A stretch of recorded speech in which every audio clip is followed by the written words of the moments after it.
Hey, I'm Chase, and this is All Things Random. Today is part 2 of the DIY Watch Club, and today we're building the watch.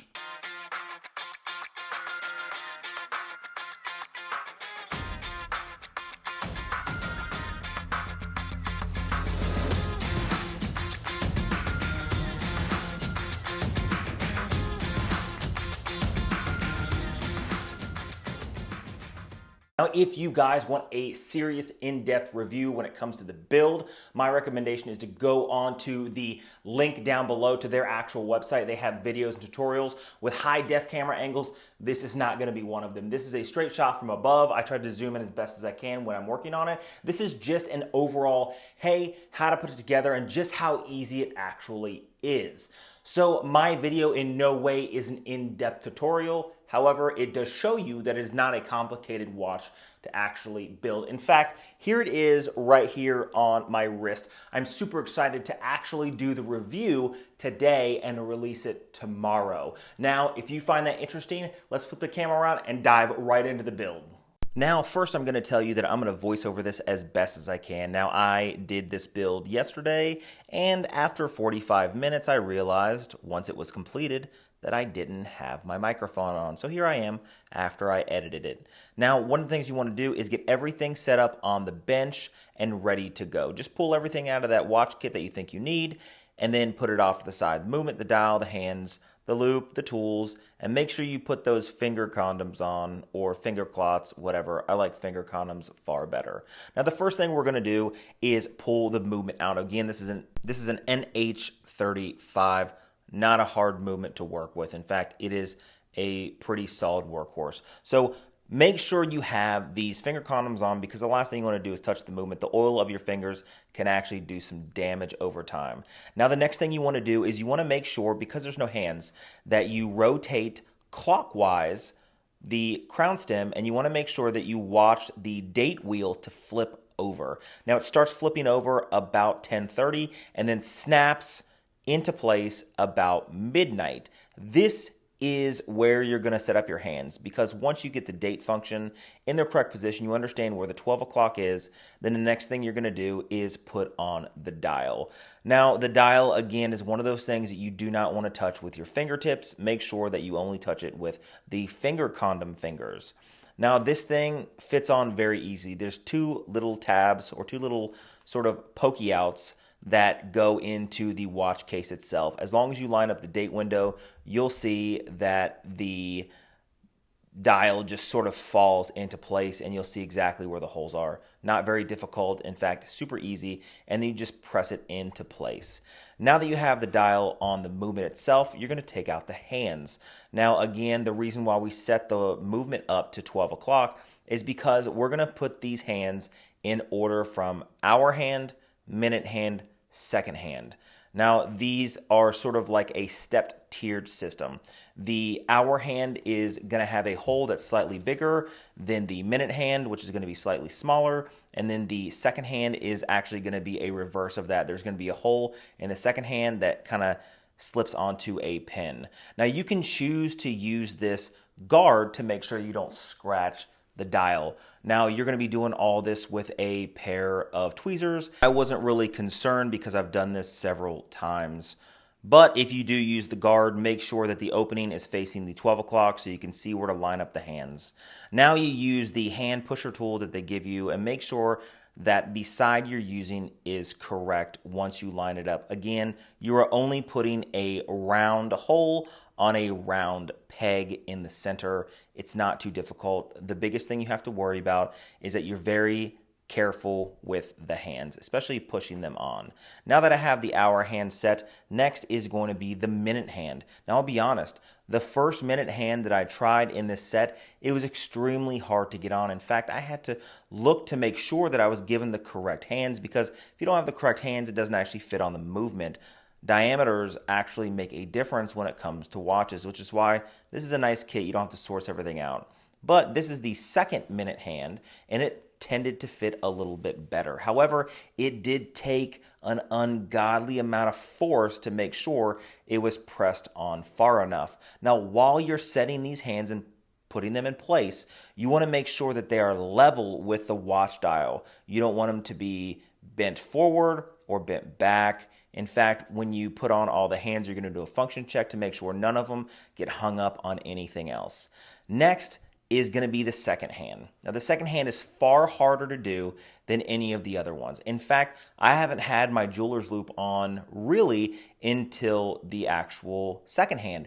And that's because that pin that you're setting it into in the center of the watch is so small that you have to get it lined up just perfectly. Now, the second hand is about half the size to a quarter of the size of the other hand, so it's far more delicate, and this is the one thing that you want to be very careful with, is the second hand. So I use my jeweler's loop, I line it up, and once you get it in place, it's not hard. It is simply getting it in place. Again, you're looking at the tip of a needle and you're fitting it into a hole that's the same size as the tip of that needle. So keep that in mind. I'm glad they give you 2 sets of hands because this is a very easy thing to mess up. Luckily, mine went on pretty easy.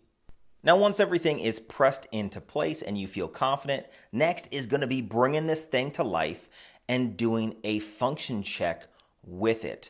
So the first thing I did was sort of give it a little wind. Now, you can do one of 2 things. You can either wind it up and allow it to move and then wait for it to sort of run out of energy, or you can work with it while it's moving. My recommendation, if you've never actually built a watch, make sure it runs out of power. You don't want those hands moving while you're trying to mess with it. Now here, I'm going to go ahead and do a function check on the minute and hour hand. I'm going to make sure everything lines up the way it should as I rotate around the dial. Now, the one thing I'm checking for also is if my midnight is lined up just right. Again, I made sure that I hit that date wheel at the midnight. And you see, as I close to the midnight, just right there, about a minute after midnight, it pops over. So my method tended to work pretty well. Now, next is going to be the case. They do have an additional crown stem that's offered that's already cut to size, attached to the crown. That's extremely nice because one of the things you don't want to do while you're sizing a crown stem is cut it too short, which has happened to me multiple times. Now, open up the case, and you're going to make sure that everything is cleaned out of the case. You're going to use the puffer. If you want to use a cloth or a wipe that is lint-free, go ahead. Now, there's a few things that you need to watch for when dealing with this watch case. You want to keep the metal ring that I just pulled out in the case. That's going to be a spacer. Next, you're going to sort of take out the crown stem and you're going to insert the movement into the plastic movement holder that's black that I took out. Now, to do the crown stem, there's a little lever on the outside that once it's depressed, it just pulls right out. If you want to know more, there are so many good YouTube videos. Just search NH35 crown stem removal and you'll find hundreds of videos. Now, what I'm going to do is multiple times puff out the inside of this watch case. Now, I want to make sure there's no dust because I love to look at watches, and the one thing that would drive me nuts is spending 45 minutes thinking it looks great and then 3 days later seeing a giant piece of dust on the dial. Don't like that. Make sure it's completely clean, both on the dial as well as the inside of the crystal. Now, once I puff it out a few times, my next goal is to set the movement into the black movement holder. Now, it's cool the way they set up this black movement holder that I'll get to in just a second. Once I'm done puffing everything, clearly I want to make sure it's clean. So this black movement holder is awesome because it is set up for the novice 100%.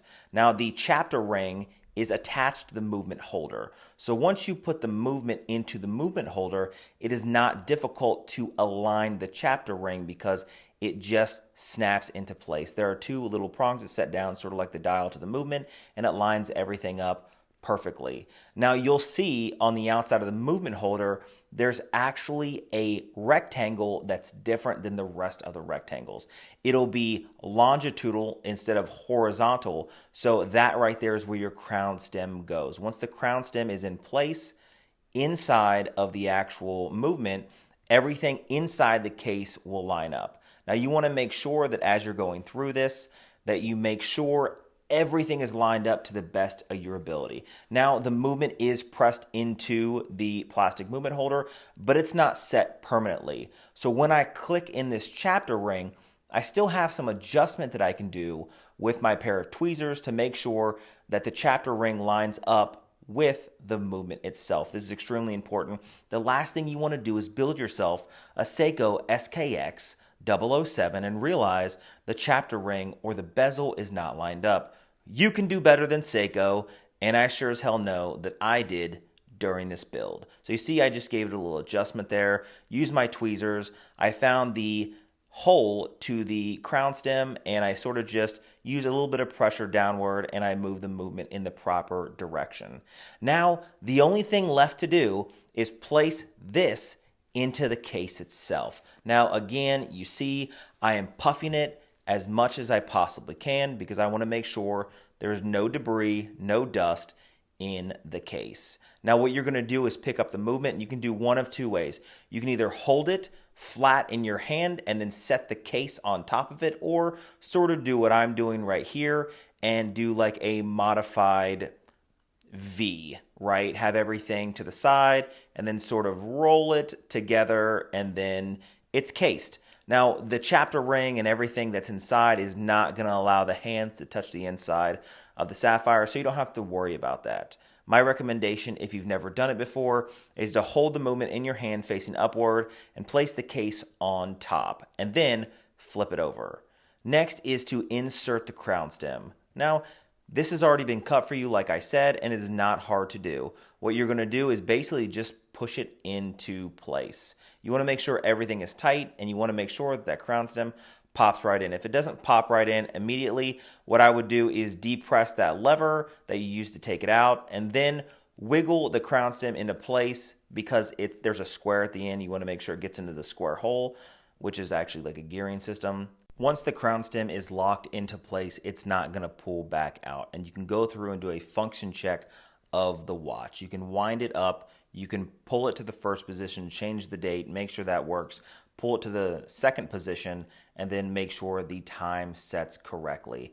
Now, I'm just going to make sure that everything is pressed into place, that everything looks the way it should before I finally finish casing the watch. Now, this is a very important point that I sort of don't want to neglect, especially when it comes to water resistance. Now, moving things around, I accidentally knocked the O-ring out of the case. Now, it's just sat in a groove along the inside of the case, and that is where your water resistance comes from. Now, I went to go put on the back, and I realized that the O-ring is not set into place. So what I did was I took my time, I took the back of the case off, and I pressed it into place. You need to make sure everything is lined up before you close the back. If not, there's a high possibility, in fact, almost a guarantee, that you're going to have water intrusion if you want to go even in a swimming pool. I mean, heck, if you didn't want to take the watch off in a shower, you're probably going to have water intrusion if that case back is not placed on correctly. And this is a 200-meter diver. I want to take it diving. In fact, I'm going to take this diving and other watches diving in the future. So if you're still watching this video along with me, there's plenty of videos coming up in the future. Next, just adjust the case tool, and then you're just going to screw it into place. This is very easy to do. Make sure it's extremely tight. I wouldn't just do hand tight. I would go further than that. You want to make sure that everything moves the way it should. Make sure that the rotor weight in the back moves around, and make sure the watch functions as it should. Now, once all that is done, last but not least, when it comes to actually building the watch itself, is going to be the bezel insert. This was extremely easy to do, but this was where I had the most amount of, I guess you could say, concern, because I wanted to make sure that it lined up perfectly. One of the things that really bothers me about watches is if the bezel insert or the bezel is not aligned with the chapter ring or the minute markers of the dial. This is one of the things that drives me nuts, because I do like to use my watches. I like to use them functionally, and if they aren't exact, then you can't use it. So there's a piece of double stick tape already there. Don't press it on until you are absolutely sure that it's completely lined up. You can see I'm using my tweezers here to make sure that I'm just hovering it over, and then once I feel confident, I press it into place. Now, honestly, even though I had the most concern doing this, once I had it in place, I was absolutely confident, and I was happy with the way it turned out. In fact, it's an absolutely beautiful watch. If you guys follow me on Instagram, I've posted several photos to include a loom shot because the bezel insert is loomed. So I did a loom shot at night while I was doing my job. And, I'll tell you, it's an actual beautiful watch. It's an absolutely beautiful watch. I really love it. So go over there, All Things Random, on Instagram, check out the photos. Finally, the watch strap goes on. Now, the spring bars they give you are easy set spring bars that you can put on with your fingers, so no need to have a tool. It goes on just like a NATO strap, and it is comfortable. Now, again, tomorrow is going to be the in-depth review of the watch. I'm going to review it as if it was a watch that I purchased from somewhere else. Now, if you like videos like this, hit that subscribe button down below. Leave a comment on the content you guys would like to see on this channel. I have a lot of videos coming up in the future, especially tomorrow, so make sure you're hitting that notification bell so you can be notified when I drop that video. Till next time. Why are these separated? Is it because it's more efficient? Is that what they're playing? Because they're little kid fits. Yes, yes.